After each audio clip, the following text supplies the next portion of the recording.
Die Gerümpel-Hustler sind zurück mit einer neuen Top 10.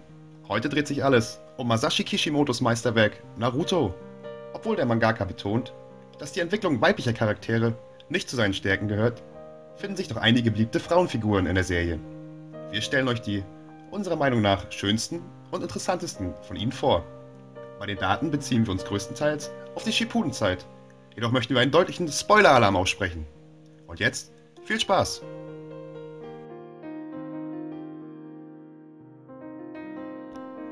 Lange haben wir mit uns gerungen und eigentlich hätte es Sakura nicht in die Top 10 geschafft. Doch am Ende kommen wir nicht drum rum, sie ehrenhalber zu erwähnen. Auch Tsunade schafft es in den erweiterten Kreis, jedoch entspringt ihre jugendliche Schönheit einem dauerhaften Ninjutsu und ihr wahres Äußeres bleibt im Verborgenen.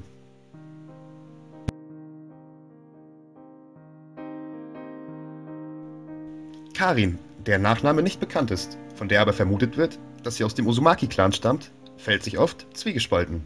Während ihr grundsätzlich eine analytische Natur innewohnt, verliert sie jedoch völlig ihre Fassung, sobald Sasuke in der Nähe ist. Schlussendlich gelingt es ihr jedoch, ihre Obsession zu zügeln. Sie fungiert sogar als Hebamme von Sakuras und Sasukes Kind.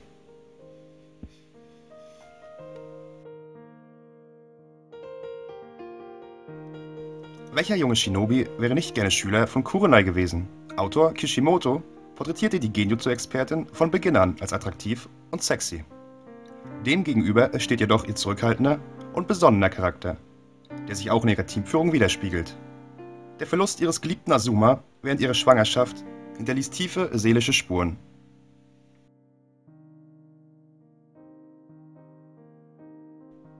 Rin hatte während ihrer Shinobi-Ausbildung stets ein chaotisches Gefühlsleben zu bewältigen.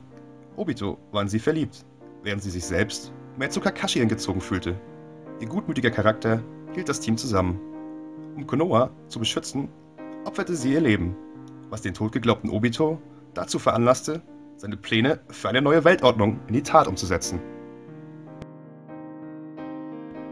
Ino erscheint auf den ersten Blick ein wenig oberflächlich und ist sehr auf ihr Äußeres bedacht. So steht sie Shui aufgrund dessen Gewichtsproblemen anfangs ablehnend gegenüber. Als beste weibliche Absolventin ihres Jahrgangs in der Ninja-Akademie widerlegt sie jedoch das Vorurteil vom dummen Blondchen. Ihre Beziehung zu Sakura ist gleichermaßen durch Freundschaft und Rivalität geprägt. Psy, den sie vom ersten Moment an anziehend findet, wird später ihr Ehemann. Kushina war die Geliebte des 4. Hokage Minato und ist Mutter von Naruto, der nach dem Helden aus Jiraias ersten Buch benannt wurde. Sie hatte schon zu Kindeszeiten einen sehr aufbrausenden Charakter und verprügelte Mitschüler, die sie wegen ihrer roten Haare hänselten. Minato dagegen liebte ihre feuerfarbene Haarpracht.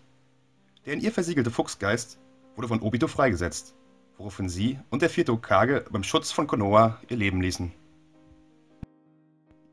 Wer die draufgängerische und aktive Anko in Aktion erlebt, würde nicht sofort auf ihre dunkle Vergangenheit schließen. Sie war eine Schülerin Orochimarus und wurde später von ihm als Testobjekt genutzt. Sie ist die erste Person, die eine Infizierung mit dem Mal des Fluches überlebte.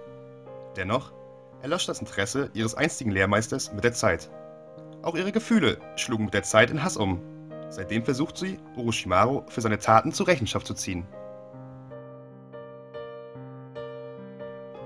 Oh Jungs, hier kommt eine Frau, die euch zeigt, wo es lang geht. Temari ist intelligent und zielstrebig. Nach außen hin gibt sie sich meistens unbarmherzig und emotionslos. Doch hat man ihr Herz erst einmal für sich gewonnen, geht Temari für ihre Freunde durchs Feuer. Sie ist die Schwester von Gaara und die Ehefrau von Shikamaru, was ihren Stellenwert klar verdeutlicht.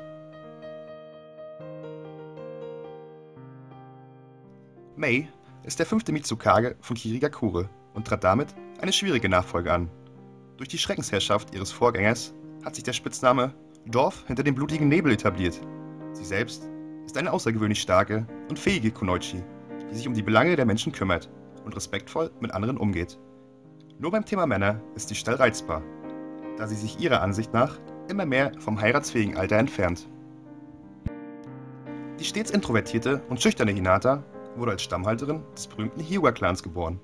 Schon früh verzweifelte sie an ihren Erwartungen, die dadurch an sie herangetragen wurden. Durch Naruto veränderte sich ihre Sicht auf das Leben und seitdem hat sie sich vorgenommen, genau wie er, niemals aufzugeben. Sie war bereit, ihr Leben zu opfern, um Naruto vor Pain zu schützen und gestand ihm dabei ihre Liebe. Die beiden sind mittlerweile verheiratet und haben 2 Kinder. Das einzige weibliche Mitglied von Akatsuki war schweigsam und verschlossen. Traumatische Ereignisse in ihrer Kindheit hatten einen starken Einfluss auf ihre Entwicklung. Während des Zweiten Shinobi-Weltkrieges verlor sie ihre Eltern. Zu dieser Zeit lernte sie auch Yahiko und Nagato kennen, deren Tode sie später beide mit ansehen musste. Ihr eigenes Leben wurde von Obito beendet, als Conan versuchte, Nagatos Leichnam und damit das Renegan zu beschützen. Das waren die für uns 10 schönsten Frauen aus Naruto. Wenn euch die Liste gefallen hat, gebt doch einen Daumen nach oben oder lasst ein Abo da. Seid ihr jedoch nicht einverstanden, was in der Natur der Sache liegt, dann schreibt uns eure Top 10 in die Kommentarspalte. Für so etwas ist sie schließlich vorhanden. Bis zum nächsten Mal, eure Gerümpelhassler.